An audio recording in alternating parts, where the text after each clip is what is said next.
Ես կարծում եմ նաև այստեղ շահառու է այս նախագծի շինարարության ոլորտը, բնականաբար, որտեղ այդ ցեմենտը հենց շինարարության հումքն է եւ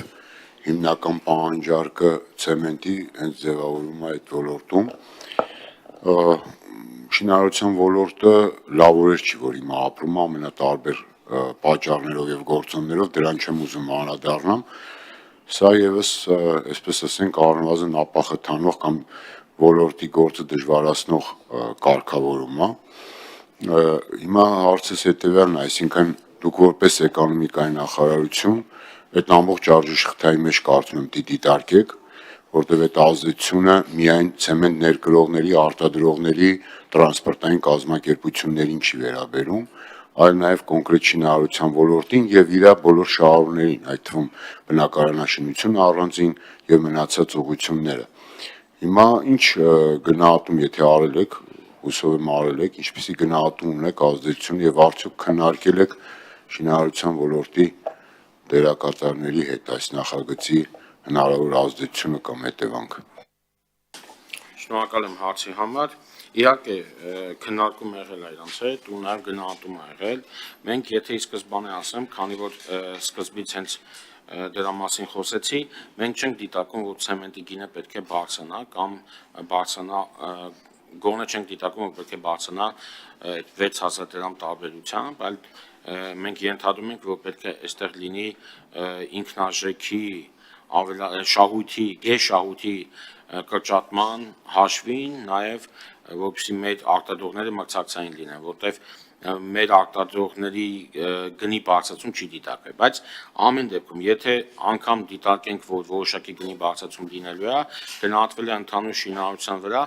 1 քառակուսի մետրի վրա 1%-ի շրջանակներում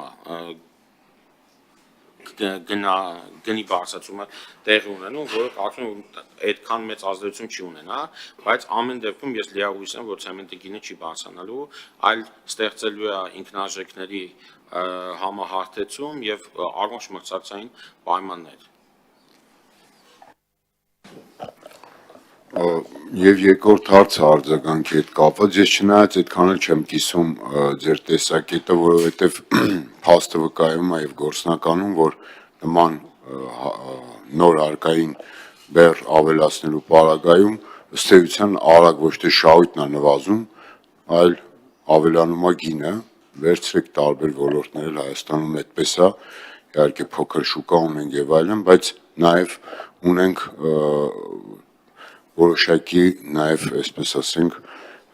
անառողջ վիճակ, էներգետիկ ռեսուրս, գազի շուկան նայեք, հեղուկ գազի եւ այլն, բայց ինչեւ է բենզինը։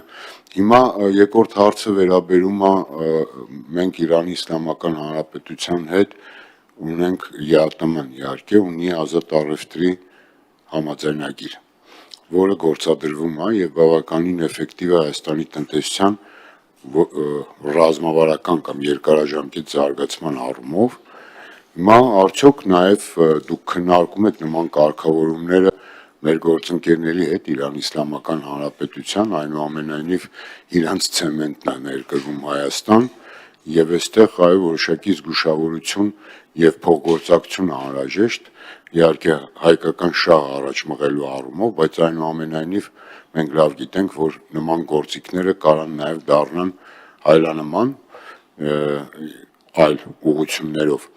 Ես ուզում եմ հասկանամ, այս վայրիվերումները, որ անում ենք իրավիճակից բխող կտրուկ բարձրացնում ենք ցեմենտի տուրքը, հետո կտրուկ իջեցնում եւ այլն,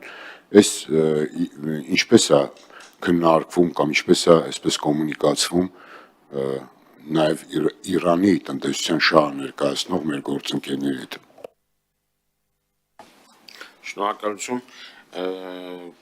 Ճիշտ դիտարկում անեցիք, հատկապես ազատ տնտեսական գործունեության հետ կապված, ես այդ մասը չէի նշել, որ հաշվի առնելով ազատ առևտրի նոր իրավիճակը եւս 5% իրանական ցեմենտի ներմուծման գնի իջեցում է լինում, որը կրկին անգամ նպաստում է ոչ մրցակցային իրավիճակին, իսկ Իրանի Իսլամական Հանրապետության հետ մենք բավականին լավ հարաբերությունների մեջ ենք, նրանք մեր լավագույն գործընկերներն են եւ բարբերաբար միասին քննարկումներ լինում է մի քանի ամիս առաջ ես Իրանի Իսլամական Հանրապետությունում եւ բավականին տարբեր թեմաներով այդ թվում նաեւ նմանատիպ թեմաներով քննարկումներ եղել է ու կարծում եմ որ ընդհանուր տեսանկյունից նրանք նույնպես նորմալ են գնահատում, բայց դե իրանք էլ իրանք շահն ունեն, բազա չէ որ այնպես չէ որ ողջունելու են, բայց իրավիճակին ճիշտ են նկարում։